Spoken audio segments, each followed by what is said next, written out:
Everyone, आज हम बात करेंगे यूट्राइन फाइब्रॉइड के बारे में। ये फाइब्रॉइड क्या है? घरेलू टर्म में अगर हम बात करें तो इसे बोलते हैं बचदानी में गांठ का हो जाना।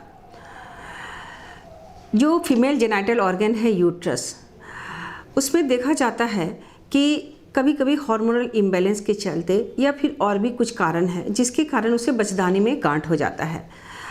और इसका कोई एज लिमिटेशन नहीं है। कभी कभी यंग लड़की, कभी कभी अनमैरिड गर्ल्स जब आती है और वो कंप्लेंट बताती है कि मुझे काफ़ी हैवी ब्लीडिंग हो रहा है, इंटरमिटेंट ब्लीडिंग हो रहा है, मंथ में 2 बार 3 बार ब्लीडिंग हो जा रहे हैं, काफ़ी पेन रहता है, लोअर एब्डोमेन में हैवीनेस होता है।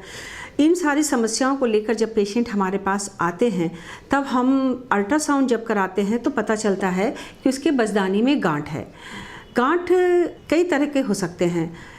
जो इंट्राम्यूरल वैरायटी होता है उसमें जो ये गांठ होते हैं वो यूट्रस के जो अंदर इंडोमेट्रियल कैविटी होता है उसके सबसे इनर लेयर में वो ग्रोथ देखा जाता है। कुछ गांठ जो होते हैं वो इंट्राम्यूरल वैरायटी होते हैं, यानी कि यूट्रस के दीवार में होते हैं, जो उसका वॉल होता है वॉल में होते हैं। और कुछ जो फाइब्रॉइड होते हैं वो उसके बाहरी सरफेस पर देखा जाता है। तो अनमैरिड गर्ल्स में, एडोलेसेंट ग्रुप्स में क्या होता है कि पेशेंट को बहुत इनकन्वीनियंस होता है, उससे सारे जो प्रॉब्लम होते हैं मेंस से रिलेटेड वो सारे देखे जाते हैं। अब हम बात करें कि फर्टिलिटी एज ग्रुप में कभी कभी पेशेंट आती है, ये कंप्लेन करती है कि उसे बच्चे तो ठहरते हैं तो मिसकैरेज हो जाता है। कुछ लोगों का प्रॉब्लम ये होता है कि बच्चे ठहर ही नहीं पा रहे हैं। और ये सारे जो समस्याएं हैं फर्टिलिटी के, तो उसमें हम लोग जब अल्ट्रासाउंड करते हैं तो देखा जाता है कि वो जो गांठ है वो बचदानी में प्रेजेंट है। और यही कारण होता है कि उसमें इम्प्लांटेशन फेल्योर या मिसकैरेज और या फिर उसका जो है एबॉर्शन, ये सारे जो कंडीशंस होते हैं वो फर्टिलिटी एज ग्रुप में देखे जाते हैं। इसका इलाज जो है वो बिल्कुल ही लाइलाज बीमारी नहीं है।